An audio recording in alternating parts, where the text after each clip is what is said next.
تمہارے ہاں 1857 کے بعد انگریز کو جب یہ پتہ چلا کہ جی مسلمانوں کے اندر جذبہ جہاد بہت بڑی تعداد میں موجود ہے، اگر ان کے اندر یہ جذبہ جہاد موجود رہا تو پھر ہم جیت نہیں پائیں گے، ان سے ہم جیت نہیں پائیں گے۔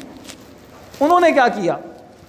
انہوں نے ایک جھوٹے نبی کو اٹھایا، اس سے پہلے مجدد ہونے کا دعویٰ کروایا، پھر اس سے مسیح و موعود ہونے کا دعویٰ کروایا، یعنی عیسیٰ علیہ السلام جو من و عن وہ اٹھا لیے گئے تھے، اب وہ میری شکل میں واپس بھیج دیے گئے ہیں۔ پھر اس نے خود کہا جی میں نبی ہوں، حضور علیہ السلام کے بعد آنے والا جو نبی ہوں وہ میں ہوں۔ اس کے بعد پھر اس نے اور کئی دعوے کیے، اس نے خود کو خدا کا بیٹا اور خدا بھی تصور کروایا، معاذ اللہ، اللہ تبارک و تعالی ہماری حفاظت فرمائے اس سے۔ اس نے ان چیزوں میں دعوے کرتا گیا اور خود کو ثابت کرواتا گیا، اور یہ عجیب دور ہے۔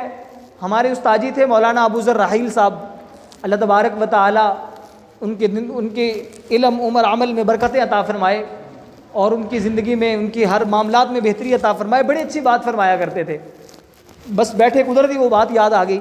فرماتے تھے کہ بھائی یہ پنجاب کی جو زمین ہے نا، یہ بڑی زرخیز ہے، پنجاب کی زمین بڑی زرخیز ہے، یہاں پہ کوئی خدائی کا دعویٰ بھی کر دے تو اس کے ماننے والے بھی پیدا ہو جائیں گے۔ یہ عجیب معاملہ ہے کہ یہاں پہ جو فتنہ بھی اٹھتا ہے اس کے ماننے والے کھڑے ہو جاتے ہیں۔ تو پنجاب کی زمین بڑی زرخیز ہے، ویسے بھی زرخیز ہے ہریالی کے اعتبار سے، اور منافقت کا ساتھ دینے کے اعتبار سے بھی زمین بڑی زرخیز ہے۔ تو وہ اٹھا، دعویٰ کیا، دعویٰ کرنے کے بعد وہ جناب بڑھتا ہی چلا گیا۔ اب معاملہ یہ ہوا کہ نبوت کا دعویٰ اس نے کیا، اور نبوت کا دعویٰ کرنے کے بعد وہ دجال وہ لعین اس دنیا سے چلا بھی گیا، لیکن اس کے جانے کے بعد اس کے پیروکار اس سے بھی زیادہ شدت سے اس معاملے پہ کھڑے ہو گئے، اور انہوں نے اس ملک کو یوں سمجھو یرغمال بنا لیا ہے، اس ملک کو یرغمال بنایا ہوا ہے۔ تمہارے بڑے عہدوں پہ اکثر قادیانی موجود ہیں، اور پراپر پلاننگ سے وہ لوگ آئے ہیں۔ انہوں نے اس مقصد کے تحت محنت کی ہے، اس ملک کے بڑے عہدوں پہ جا کے بیٹھ جاؤ، پھر عہدہ جس کے پاس ہے، طاقت اس کے پاس ہے، نیچے والے کیا کر لیں گے؟ تو یہ چیز ہے، نبوت کا کوئی بھی اہل نہیں ہو سکتا۔ حضور علیہ السلام کے بعد دنیا کا کوئی بھی بندہ نبوت کا اہل نہیں ہو سکتا۔ کیونکہ نبوت دینے والی ذات اللہ تبارک و تعالیٰ کی ہے، کوئی اور نہیں ہے۔ نبوت کون عطا کرتے ہیں؟ اللہ تبارک و تعالیٰ۔ جب اس نے خود کہہ دیا کہ اب اس کے بعد میں کسی اور کو نبی نہیں بناؤں گا، تو ضرورت ہی ختم ہو گئی کسی اور کے نبی بننے کی۔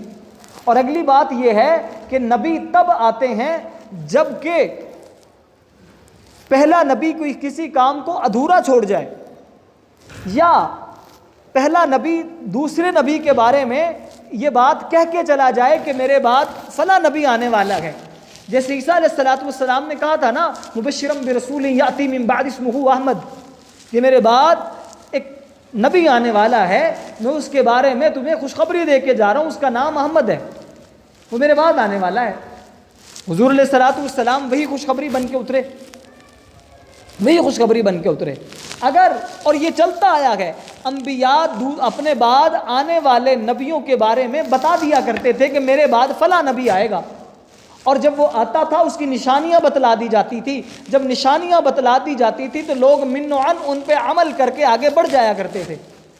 اچھا، مزے کی بات، حضور علیہ السلام نے یہ بھی بتلایا کہ میرے بعد کوئی نبی نہیں آئے گا، پھر یہ بھی بتلایا کہ جو نبوت کا دعویٰ کرنے والے ہوں گے وہ جھوٹے ہوں گے۔ 30 کذابون دجالون، 30 آدمی اٹھیں گے جو دجال اور جھوٹے ہوں گے، کذاب ہوں گے، اور وہ کیا کریں گے؟ نبوت کا دعویٰ کریں گے۔